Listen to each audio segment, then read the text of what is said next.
Hey, what's up, everybody? BDO44 coming at you with another video. All right, so I'm excited. I'm not gonna lie to you guys. I ain't been excited about many basketball games many times, and I'm not sitting here saying that I expect the Lakers to come out and play their best game or nothing like that. But just the atmosphere, the circumstances surrounding this particular matchup has me fired up. I'm ready to go. The Los Angeles Lakers do play in New Orleans this evening at the Smoothie King Arena against the New Orleans Pelicans, a team that we are neck and neck with for a play-in tournament situation. They played the San Antonio Spurs yesterday and lost by 4 points, which brings the Spurs within one game of the Los Angeles Lakers, if I'm not mistaken.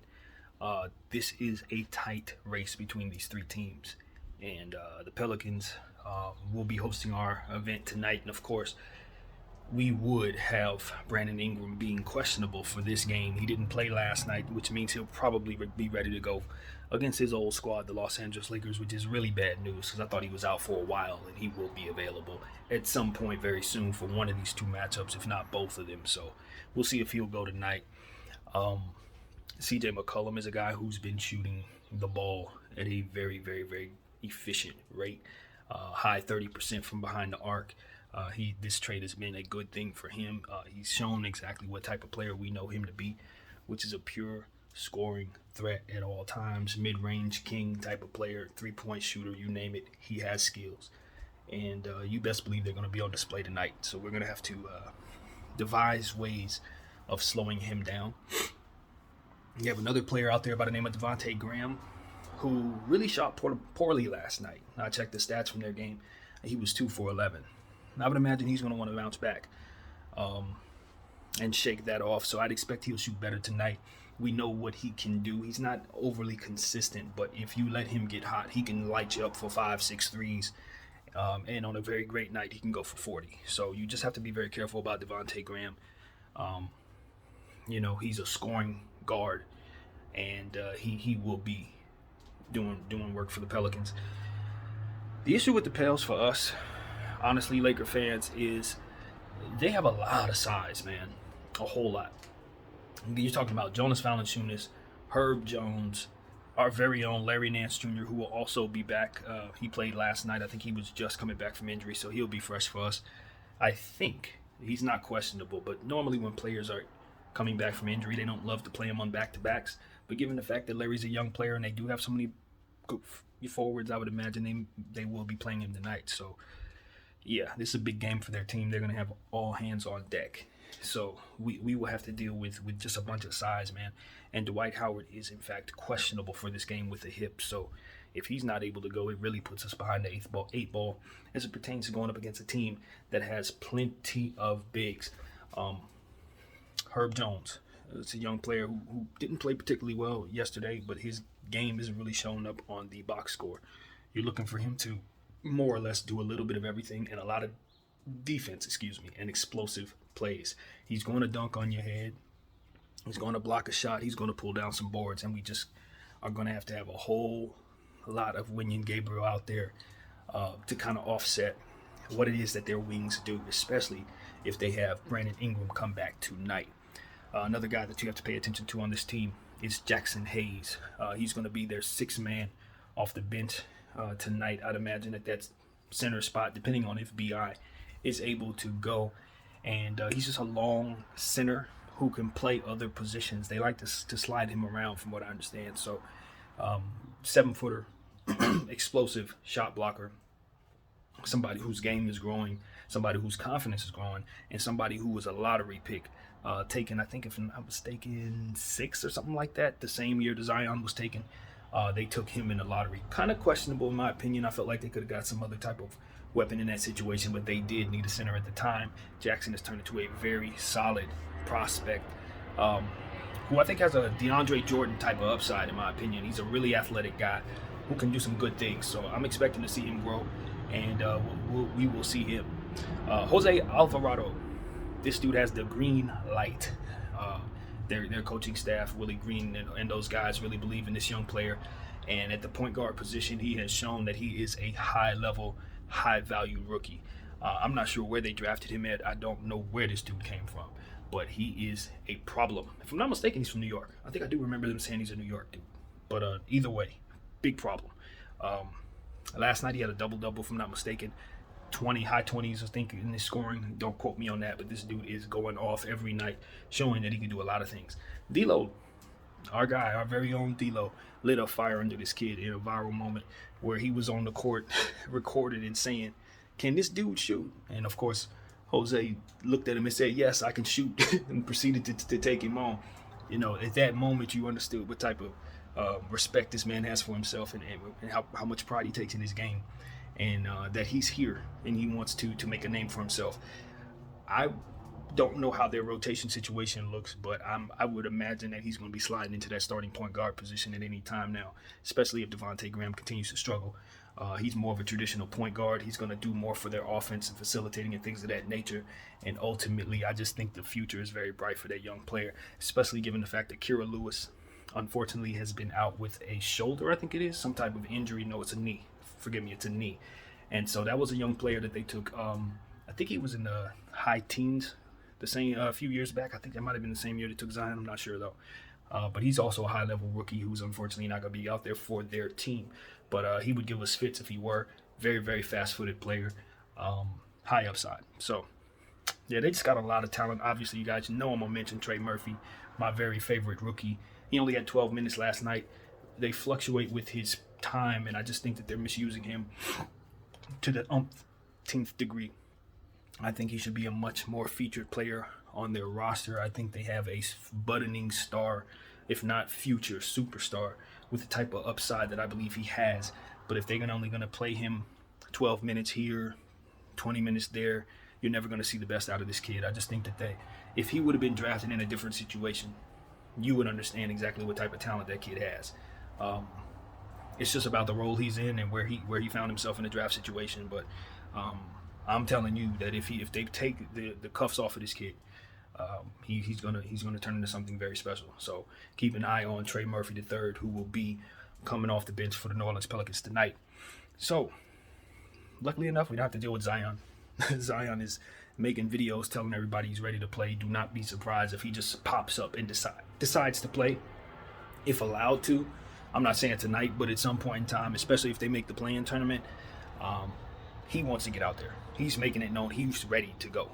And I think with some of that's not the right word, but some of the issues that they've had between their organization and some of the stars that they've had, obviously we have one over here in AD, you would think they would probably just let him do what he wants to do to a degree, especially if what he wants to do is play, when a lot has been said about him not wanting to be there altogether. So I'm curious to see how they're going to play it.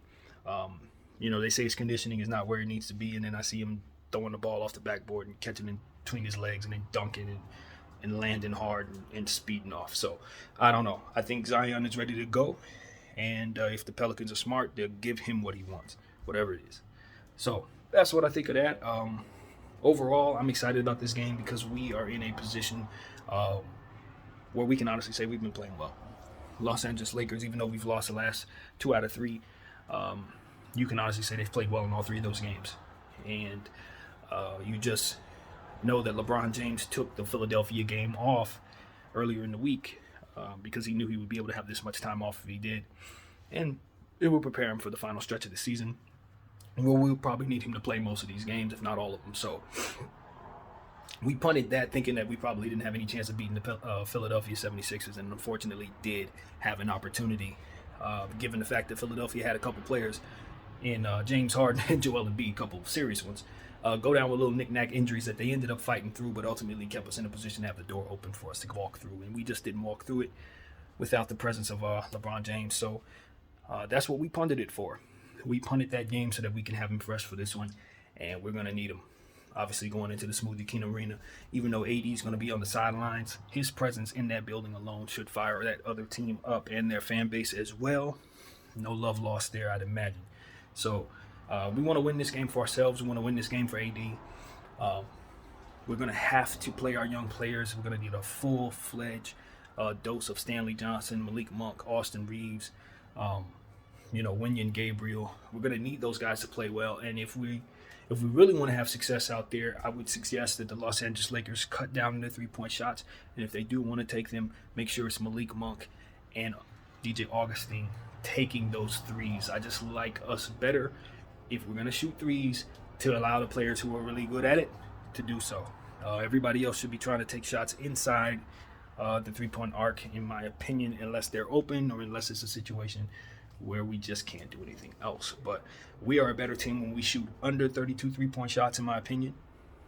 And, given the fact that we've had a better show from Russell Westbrook, I'd imagine that he will contribute to that by continuing to pass up bad three-point shots for better looks in the paint.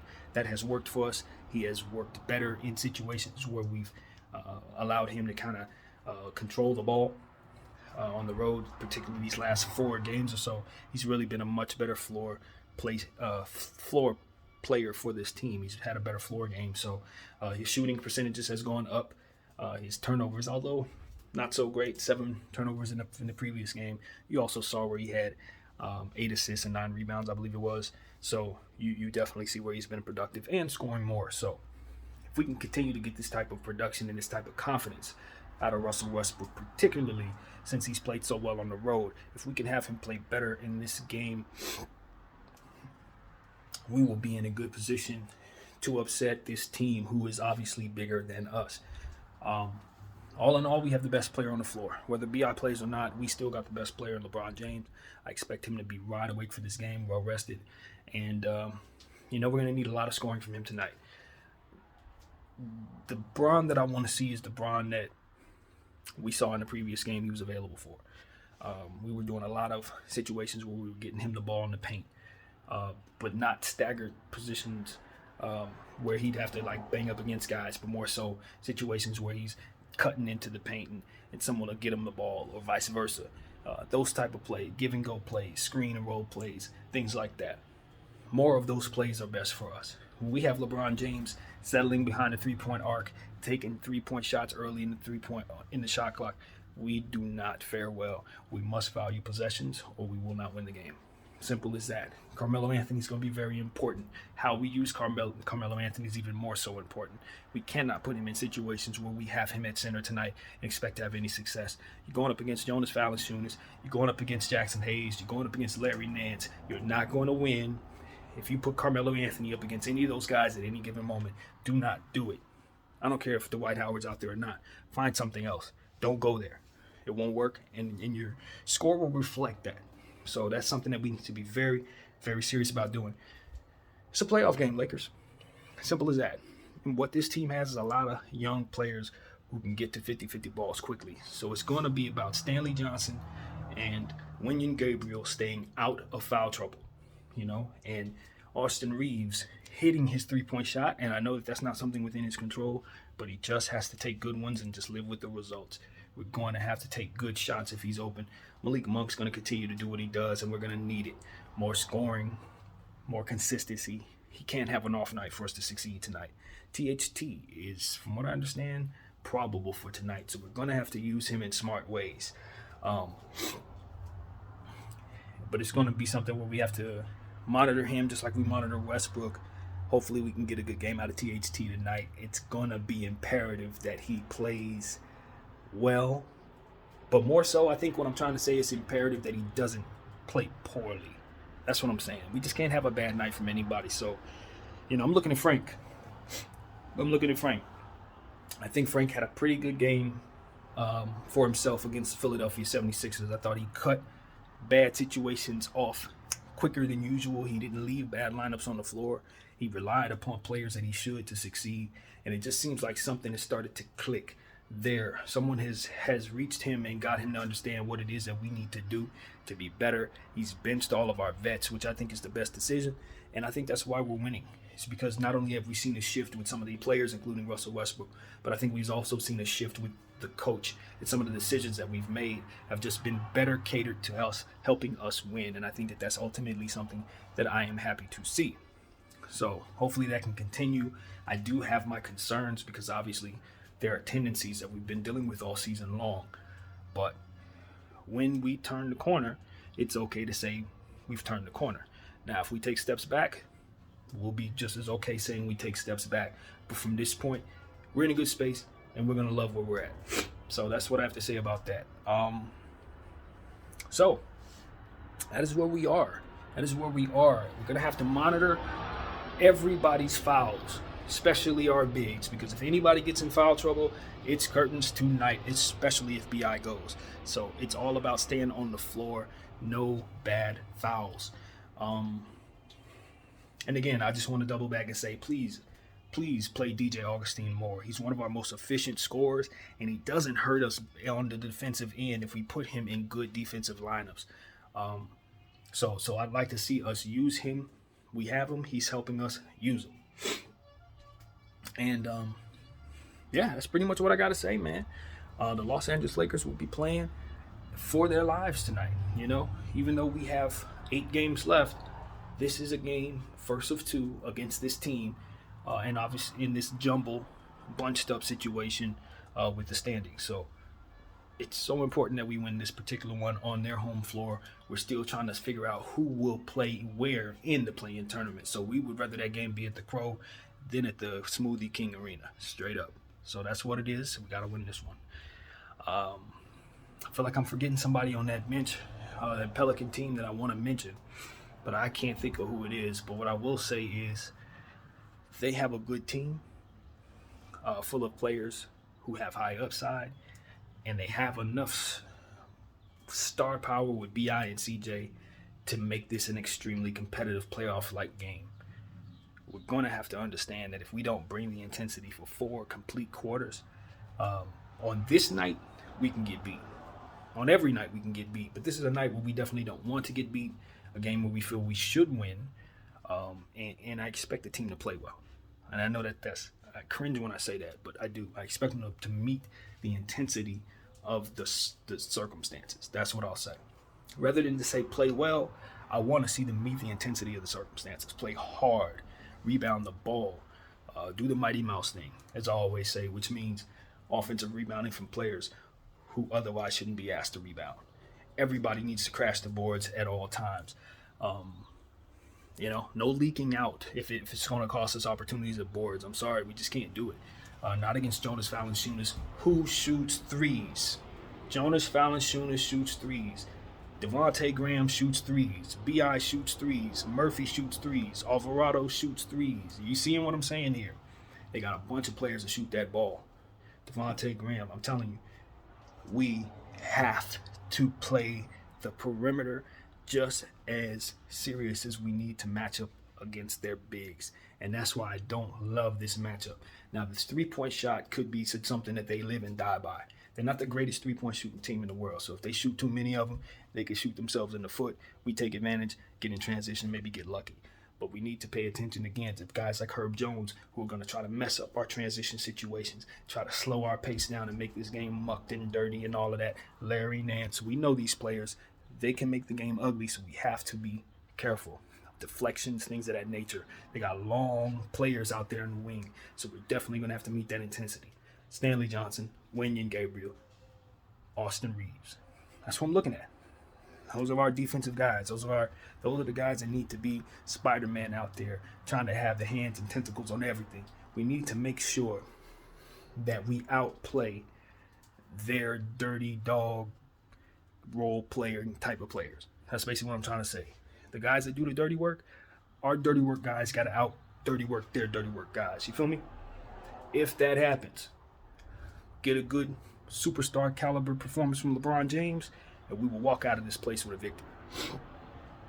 Shoot well from the free throw line. Well for us means above 78%. We ain't got to shoot 100%, but we got to make sure we make every one of those count. Low on the turnovers as a team, man. Low on the turnovers. Our passers are going to turn the ball over. Bron and Westbrook do that. But we can't get 3 turnovers out of Malik Monk. That's somebody I know I have to zero in, but his turnovers tend to be next up. If it ain't Bron, it ain't Westbrook, it tends to be him. I want him to try to shore that up. Shore that up. We got to take care of the ball, quality possessions on a playoff night, and that's what this is. Make no mistake about it. This is a playoff game. I don't care what the standings tell you. I don't care if you believe it's the regular season. If you're going to make the playoffs, this is when it begins. And if we play games with that intensity and that mindset, we'll have an upper hand on anybody else we see. But understand this. Everybody within this tournament mindset needs to be thinking that way. So you best believe the Pelicans had that mindset as well. Big time game tonight, y'all. BDF 44. I thank you all for watching. Go Lakers.